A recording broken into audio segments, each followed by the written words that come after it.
साथियों नमस्कार, मैं हूं शैलेंद्र सिंह और आप देख रहे हैं हमारा यूट्यूब चैनल शब्द शैलेंद्र सिंह। आज हमारी मेहमान हैं गरिमा कपूर, जो लॉ स्टूडेंट हैं, पीएचडी कर रही हैं। साथ ही साथ ये बाइकर हैं। लड़कियों के लिए बाइक चलाना कठिन माना जाता है, लेकिन इस चुनौती को स्वीकार करते हुए इन्होंने बाइक राइडिंग का अपना एक करियर भी शुरू किया और इसके साथ साथ ये फिल्म एक्ट्रेस भी हैं। इनकी कुछ फिल्में आने वाली हैं, तो हम इनसे तीनों विषयों पर बात करेंगे। सबसे पहले इनके लॉ के करियर पर, फिर बाइक राइडिंग और फिर फिल्मों पे। गरिमा जी, बहुत स्वागत। Thank you so much. और अब आप बताइए कि आपने लॉ करने का कैसे सोचा और फिर पीएचडी?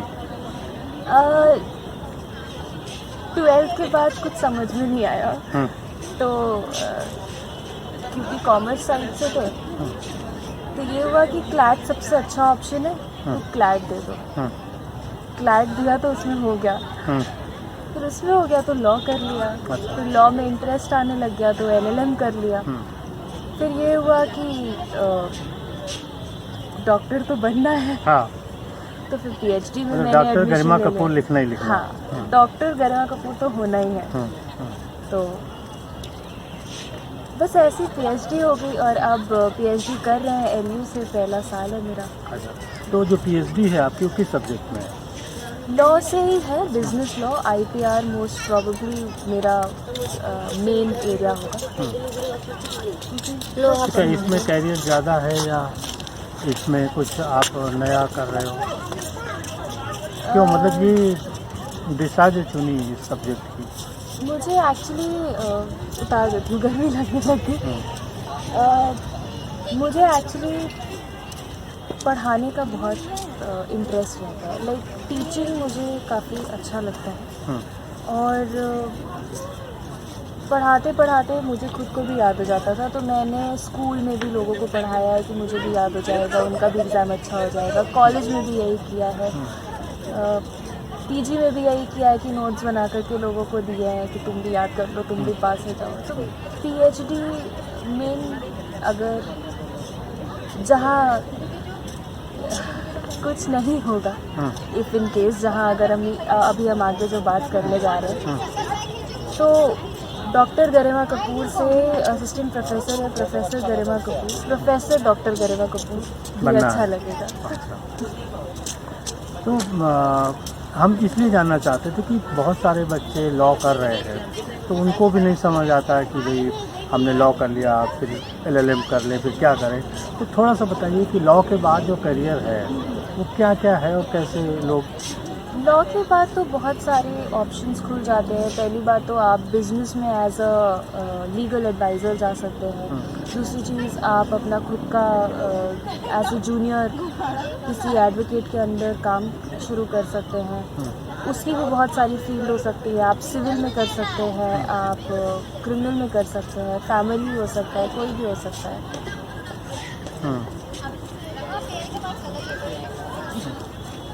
तो उसी हिसाब से आपका टीचिंग में भी हो सकता है करियर, और साथ ही साथ आप गवर्नमेंट के एग्ज़ाम्स दे सकते हैं, पीसीएसजे हो सकता है, या क्लर्कशिप हो सकती है। बहुत सारी चीज़ें हैं इसमें भी। और फिर जब ये बाइक राइडिंग, ये कब से शुरू की और ये इसका क्या एक, क्यों तुमने चैलेंज ले लिया है? बाइक राइडिंग तो मम्मी मेरी बाइक चलाती ही है। अच्छा। तो उन्हीं से ये हुआ, जेनेटिक से मिल गया? हाँ, मुझे एक्चुअली ये नहीं पता था कि बाइक, लड़कियों के लिए बाइक चलाना इतनी बहुत बड़ी बात है।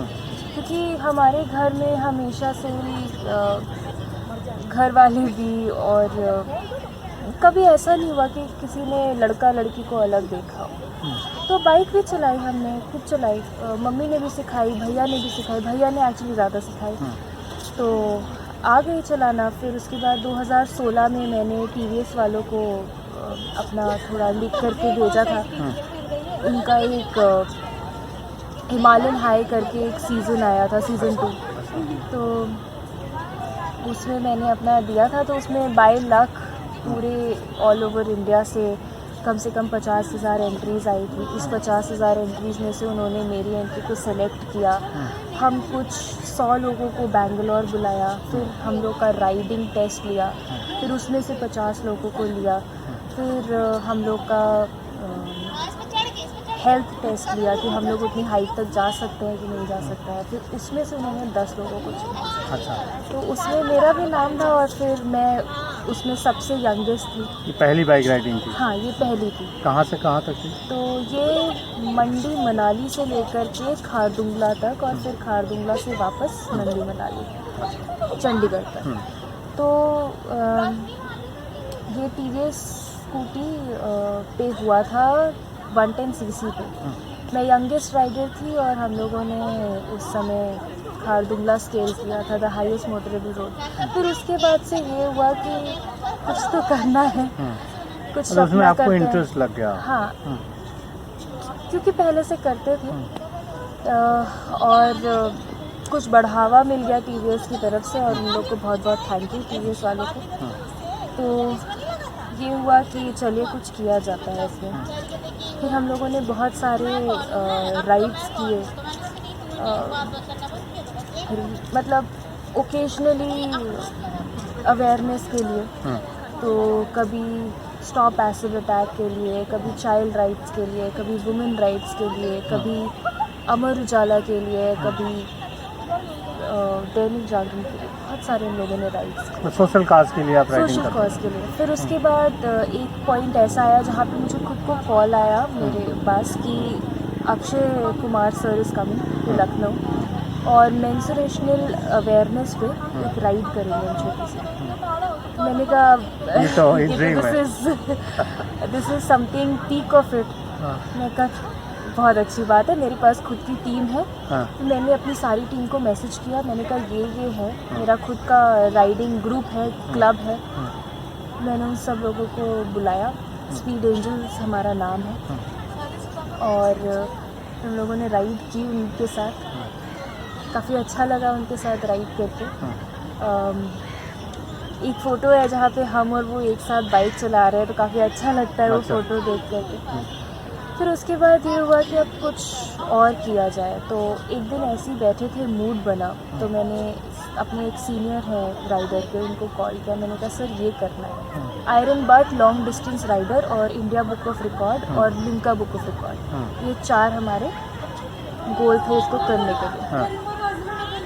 फिर वो किया। अच्छा। फिर अब इंटरनेशनल राइडर भी हो गए हैं और साथ ही साथ मेरे 2 इंडिया बुक ऑफ रिकॉर्ड्स बने हैं और मुझे सब बहुत खुश है। सब रेल चलिए अच्छी बात है, सबको खुश रहना चाहिए। तो वैसे होते होते अभी देखिए लिम्का वाला ट्राई करेंगे।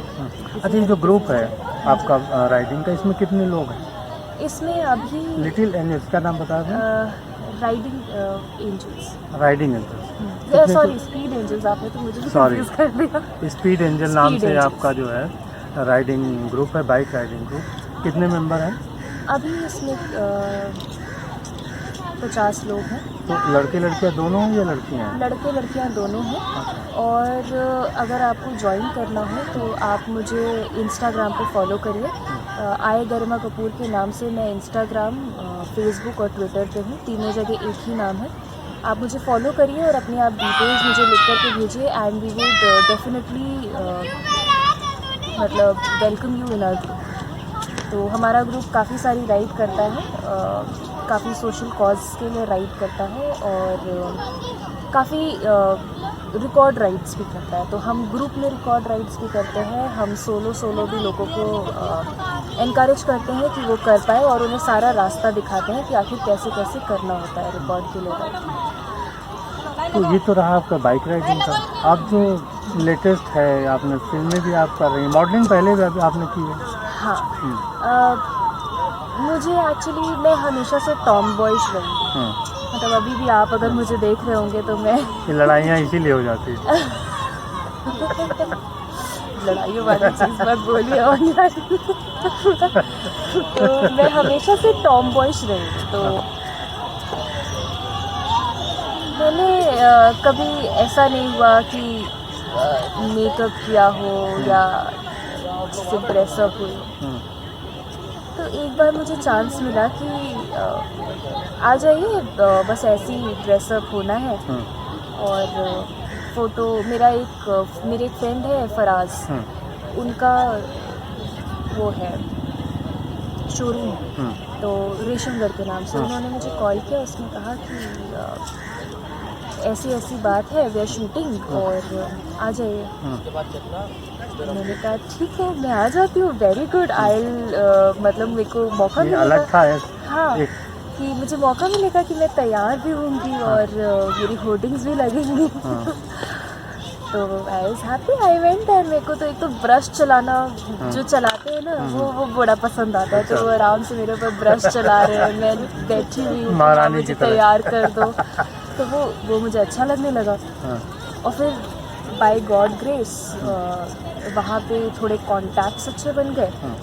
उन लोगों ने, सब लोग ने मुझे अप्रोच किया। तो फिर मैंने भागा कपूर के लिए भी किया, लैक्मे के लिए भी किया, फिर मैंने 2-3 शोरूम्स के लिए और किया, फिर मैंने ऑनलाइन मार्केटिंग के लिए किया। तो मैंने काफ़ी सारी जगह करते यहाँ क्या आपको ये रियलाइज़ हुआ कि मैं मॉडलिंग कर सकती हूँ, मैं मतलब अच्छी दिखती हूँ?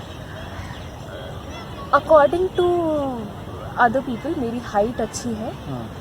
आई डोंट नो, मेरे अकॉर्डिंग टू देम मेरे फीचर्स अच्छे हैं। आई डोंट नो, मतलब I have no idea about it, but हाँ ठीक है, खुद को फोटो में देख के अच्छा लगता है। तो हाँ, काफ़ी मतलब मैच्योर भी फोटो में दिखती है। अब पता नहीं इसको मैं कॉम्प्लीमेंट लूँ कि कमेंट लूँ। कॉम्प्लीमेंट लीजिए। तो काफ़ी अच्छा एक्सपीरियंस था। फिर उसके बाद से क्योंकि हम मम्मी के साथ पहले करते थे स्टेज शोज़ वगैरह, तो एक्टिंग के लिए भी आया मेरे पास कि नहीं, एक्टिंग के लिए तो ऐसे आया था कि जब यहाँ पे गुलाबों सिताबों की कास्टिंग हो रही थी, तो वहाँ पे एक दीदी थी। मैंने कहा मैं आपके साथ चलती हूँ, मुझे बस देखना है कि ये आखिर कैसे होता है। तो उन्होंने वहाँ पर मुझसे बोला कि नहीं आप भी दे दीजिए, जो वहाँ के कास्टिंग वाले थे सब।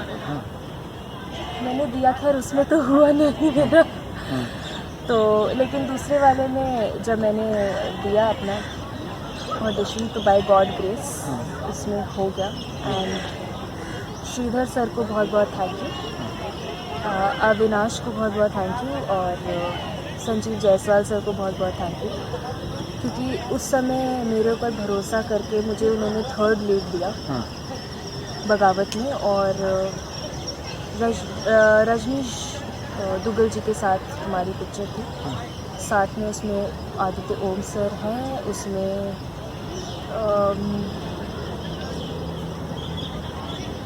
अहम सर हैं, उसमें हमारे बहुत प्यारे मकबूल जी भी हैं, साजी चौधरी जी, और उसमें बहुत सारे ऐसे वेल नोन 2 फिल्में हैं। हाँ, तो ये पहली मूवी थी मेरी। क्या नाम है? बगावत। ये 7 लैंग्वेजेस में ऑल ओवर इंडिया आने वाली है। सब्जेक्ट क्या है इसका? इसका सब्जेक्ट है SC ST, मतलब दलित और सवर्ण की लड़ाई। तो उन लोगों की लड़ाई के बारे में है ये, देखिएगा। बहुत काफ़ी अच्छी मूवी है, मतलब मुझे अच्छा लगा क्योंकि मुझे उसमें फ़ाइट सीन करने मिला। अच्छा। और being a taekwondo black belt और अपनी खुद की एक सेल्फ डिफेंस कंपनी होने के उसमें काफ़ी अच्छा एक्सपीरियंस था कि उन्होंने मुझे आपको अपनी मर्जी का काम मिल गया। हाँ। फिर उसके बाद वही बात है लड़ाई वाली जो हम पहले कर रहे थे। हाँ। लड़ाई वाली चीज़ें और लड़ाई से इनका मतलब है कि मेरी सेल्फ डिफेंस कि मेरी सेल्फ डिफेंस कंपनी है। We teach self defence to women kids, we go to schools, और we also have small groups of women, young aged girls और मिड एज, जिनको आप सेल्फ डिफेंस की ट्रेनिंग जिनको मैं सेल्फ डिफेंस की training देती हूँ। वंस अगैन, अगर आप में से किसी को भी सेल्फ डिफेंस ट्रेनिंग चाहिए हो या आपके बच्चों के लिए सेल्फ डिफेंस ट्रेनिंग चाहिए हो, तो I would request you to follow me on Instagram, Facebook और ट्विटर। वहाँ पे आप मुझे मैसेज करिए और मैं आपको कांटेक्ट कर लूँगी। इंस्टाग्राम इज़ आई गरिमा कपूर तो यही तीनों जगह पे है। दूसरी फिल्म कौन सी है? मेरी दूसरी फिल्म है कोटा, और उसके लिए सबसे पहले थैंक यू संजीव सर को, क्योंकि उन्होंने मेरे ऊपर भरोसा किया। भरोसा करने के बाद उन्होंने मुझे लीड रोल किया, कास्ट किया कोटा मूवी में। रिजर्वेशन के ऊपर है, स्टूडेंट्स लाइफ को लेके। हाँ, मेडिकल स्टूडेंट लाइफ को लेकर के है। मेरे साथ को एक्टर हैं मेरे अनिरुद्ध दवे जी। अनिरुद्ध दवे जी, अगर आप सीरियल्स देखते हैं तो आपने देखा होगा हनुमान जी को। तो ये कोटा भी क्या एक आरक्षण वाली, जैसे जो दलित सवर्ण वाली, उसी परिपाटी में कोई अगली कहानी है? जी, एक्चुअली संजीव जायसवाल सर का जो एक एरिया ऑफ इंटरेस्ट या एक यूँ कहिए कि वो फिल्मों के माध्यम से एक तरीके का अवेयरनेस, एक तरीके की सब्जेक्ट को लेकर के उस पर काम करते हैं। तो जो वो काम करते हैं वो सब्जेक्ट ऐसा होता है कि लोगों तक वो पहुँचे, और इन फिल्मों के माध्यम से लोगों को उस सब्जेक्ट पे एजुकेट किया जा सके। तो इस वजह से उनके सब्जेक्ट्स ये हैं। आपको पर्सनली क्या लगता है इन दोनों मामलों में, चाहे रिजर्वेशन की बात हो या कास्टिज्म की बात? देखिए,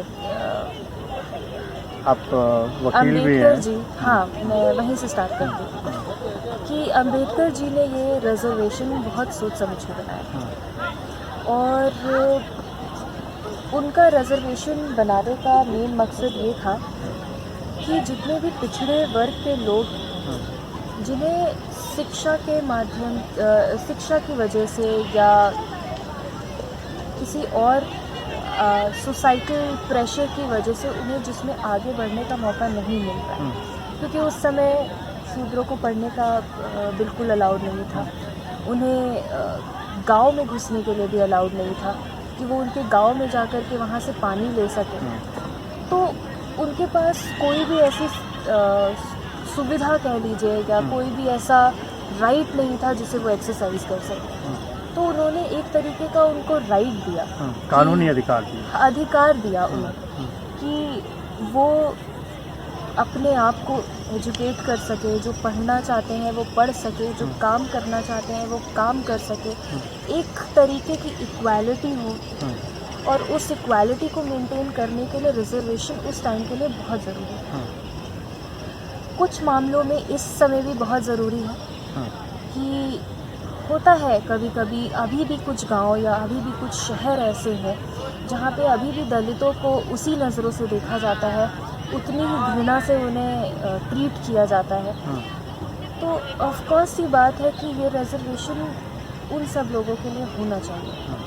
लेकिन जहाँ तक बात है बहुत ही वेल स्टैब्लिश्ड लोगों की और फिर रिजर्वेशन लेने के लिए, तो उसके लिए मुझे ऐसा लगता है कि थोड़े से रूल्स होने चाहिए कि अगर आपके घर में आपके मम्मी पापा दोनों एससी हैं और फिर भी वो आईएएस ऑफिसर हैं और आप रिजर्वेशन के लिए डिमांड कर रहे हो, तो ये नहीं होना चाहिए। मतलब रिजर्वेशन ऐसा हो कि वो उस कैटेगरी में आखिरी आदमी तक पहुंच सके।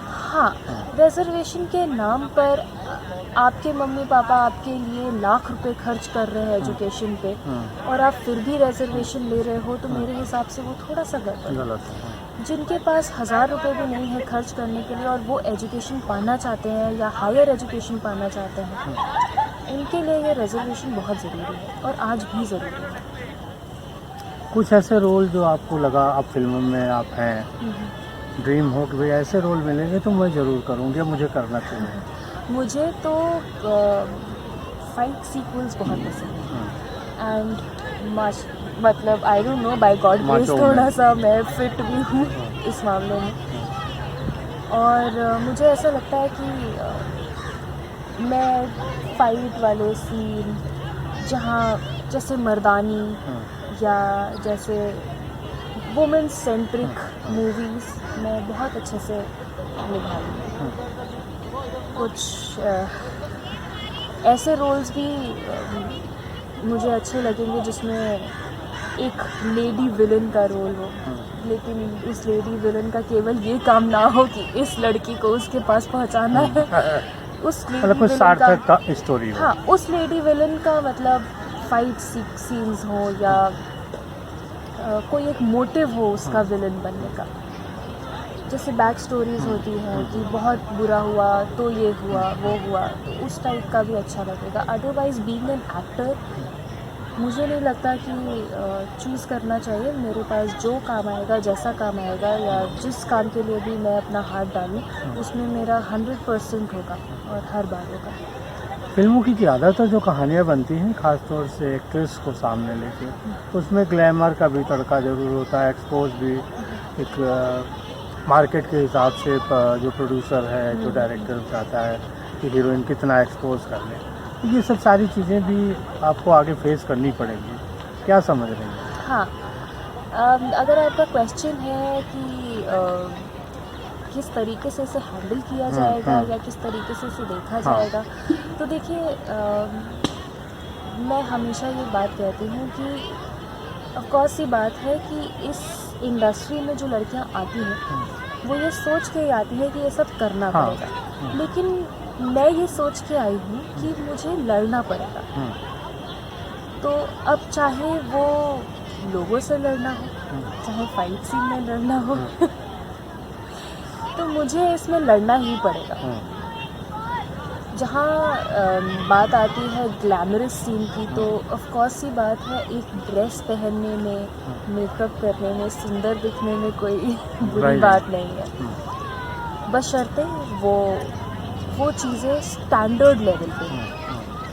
बहुत सारे ऐसे ऐप्स हैं जहाँ पे आजकल अजीबोगरीब चीज़ें चल रही हैं, तो I don't think that is my genre. I would never be able to मतलब कॉम्पिटिट देम। जो लड़कियाँ कर सकती हैं ये सारे काम वो कर सकती हैं, जो नहीं कर सकते हैं उनके लिए फिर थोड़ा सा नैरो हो जाता है ये फील्ड। लेकिन ऐसा नहीं है कि काम नहीं है। अब संजीव सर को ही देख लीजिए, रुद्राक्ष प्रोडक्शन हाउस है, उनका कोई भी ऐसी पिक्चर नहीं है जिसमें उन्हें ये चाहिए हो कि हमें बहुत ग्लैमर चाहिए। वो सामाजिक संदेशों वाली सामाजिक संदेश है, ऑफ कोर्स है, बॉलीवुड मूवीज़ है, उसमें हर तरीके की चीज़ आपको दिख जाएगी, लेकिन एक बहुत ही स्टैंडर्ड वे। जैसे उसमें बहुत सारे हमारे कपड़े अगर आप देखें तो उसमें हमारे आदिवासियों वाले कपड़े रिवीलिंग है, ऑफ कोर्स ये बात है, रिवीलिंग नहीं है, तो लेकिन उनका एक स्टैंडर्ड है, उनका एक मतलब है। वो बेफालतू में घुसाए हुए सीन नहीं है, वो बेफालतू में रखे हुए कॉस्ट्यूम्स नहीं है। ऐसा नहीं है कि केवल क्योंकि लोगों को अट्रैक्ट करना है इसलिए हमें बेड सीन दिखाना ज़रूरी है, केवल लोगों को अट्रैक्ट करना है इसलिए हमें ये वाला सीन दिखाना ज़रूरी है। तो this is what standard means कि जहाँ चाहिए वहाँ ऑफ कोर्स ही बात है कि उसे दिखाना निभाना पड़ेगा, लेकिन वही है कि उसका एक मीनिंग, उसका एक मोटिव, उसका एक वे होना चाहिए। और मोस्ट इम्पॉर्टेंटली थोड़ा स्टेप्स पे अपने आप को ध्यान से रखना चाहिए। तो हम लोग आज की जो हमारी चर्चा है आपको कैसी लगी? गरिमा जी की बातें, जिन्होंने सेल्फ डिफेंस के बारे में बताया, बाइक राइडिंग का भी बताया।